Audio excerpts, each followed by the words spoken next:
Intentional Design. I'm Whitney Kilgore, co-founder and chief academic officer at iDesign.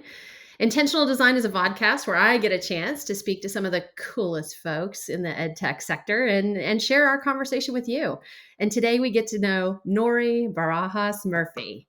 I'm lucky that I've known you for several years. I was thinking about this morning, and I think we met when you were managing a really large grant at an HSI in California. That was at the University of Laverne in Southern California. Fantastic. And then you went on to work at the Online Learning Consortium and then EDUCAUSE on the Horizon report as it transitioned over from the New Media Consortium. And now you're at InStride. What a journey it's been. Um, Tell us a little bit about what is InStride, because I've heard it described as an education as a benefit company, but how do you characterize it? Yeah, I know we're definitely, we live in that space of benefits, but the way we approach partnerships is by being a strategic partner. So we're not so much like in the benefit world of TAP programs. We're really looking to do strategic enterprise education. And we want to be part of a very large solution at a company. And so we see ourselves as something beyond just a benefits partner. Well, for anybody who doesn't know, Nori and I have been working on a article series. It should be 5 articles, 4 or 5, related to public-private partnerships. And we've had the chance to interview a number of individuals, probably, again, some of the coolest people in ed tech, and gain some insights on both the need for public-private partnerships and why they're relevant in higher education. And so for those folks who might be joining us today to hear a little bit more about that, would you start us off with what are public-private partnerships and what are some of the reasons they exist in the first place? I remember when you and I first started talking about our article idea, and we grappled with this question together for a minute, and you had some really historically relevant answers around what private partnerships seemed to start as, which were more facilities based or in some way outsourcing something really big that an institution might not have the expertise in. So I think we talked like dorms, or eventually it was the bookstore, and that was sort of a tipping point of like finding a partnership to fill a thing that the expertise, it wasn't worth growing it from within the institution. But man, oh man, it has really evolved since then. And even I was just looking, I saw the Whole on IQ had their recent ed tech outlook, and they did a webinar, and it's such a fast moving space that I know we can identify that early history, like where these partnerships came from, but now they're really interestingly agile. The idea of partnering, say in a space like iDesign as an OPM, was really important transition for a lot of institutions. And I remember when I was on an institution, just trying to build up an instructional design team and do that all from within and try to meet the needs across multiple colleges.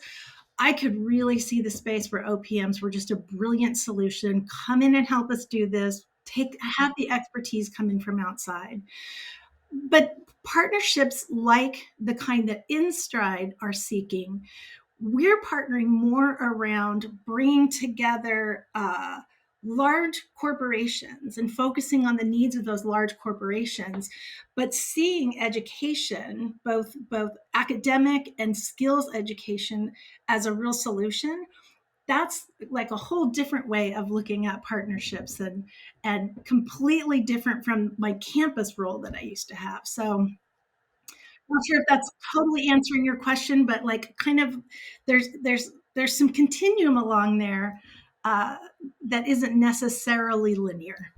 There's a lot of questions to unpack there, right? Because a lot of institutions are grappling with build versus buy, the opportunity cost that comes from having to build up staff with certain expertise that they don't have in-house yet to be able to serve a particular population. Some of the reasons for partnerships that you mentioned earlier, a bookstore, food service, facilities type things, those were often cost savings, because a company that does that type of thing can do that at scale across multiple organizations. So there's lots of reasons that they exist. But I wonder, just from the conversations we had, whether it was with the Phils, right, or Deb or Emma, what were some of the impediments to success that kind of stuck with you after those conversations that maybe people could relate to or be on the watch out for if they're thinking about starting a public private partnership?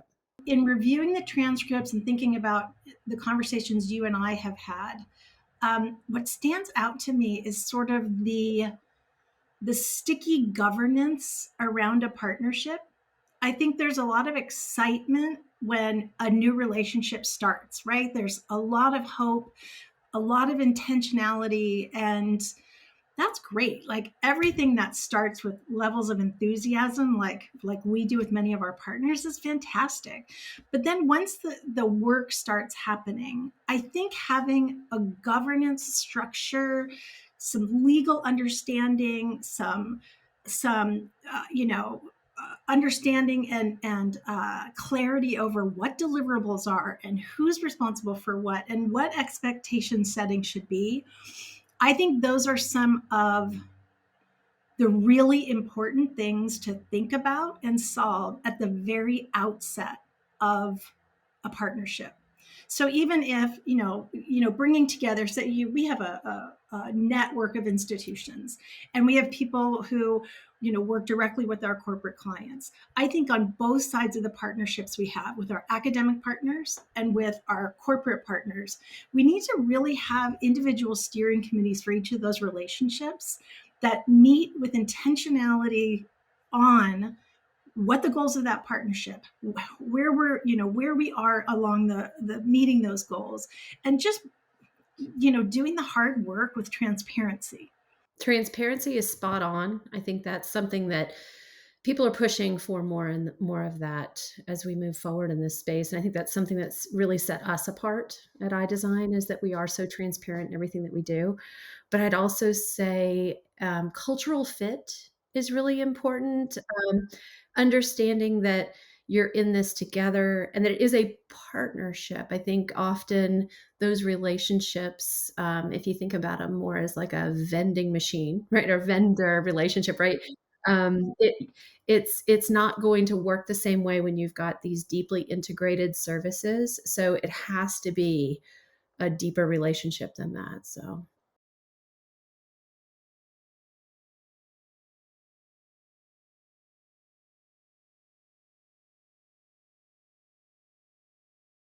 When I first joined InStride, and I would try to kind of explain what would do, people would often just sort of from the higher ed side jump to like, oh, you're like an enrollment arm. And my response was, well, kind of.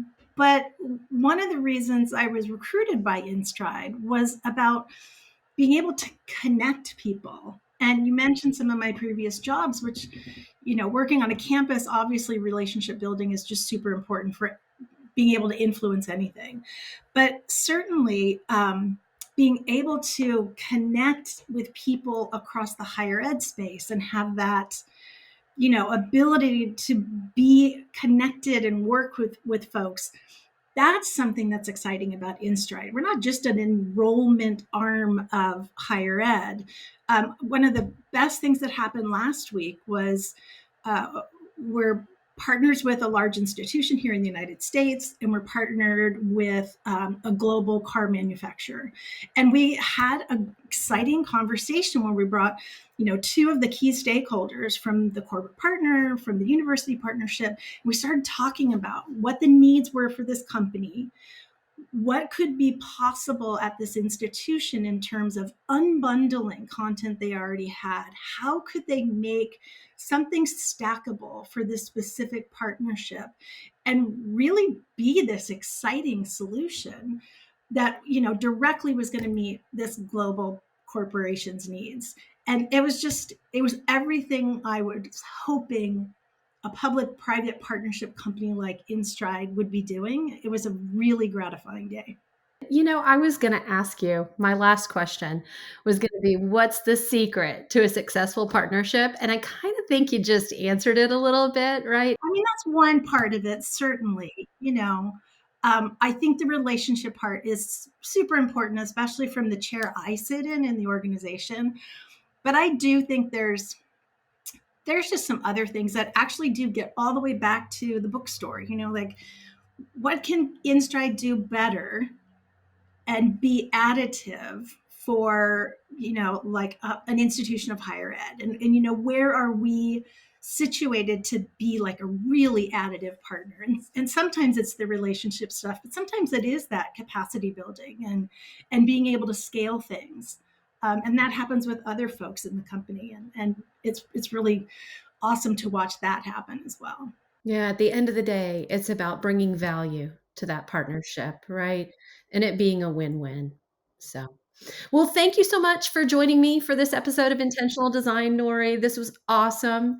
For anybody who wants to learn more about this topic, Nori and I will be presenting with Lauren from the University of Michigan at the UPSIA conference. And when the articles are published, we will link them below, and so you can read them there. Thanks, everyone. Thanks.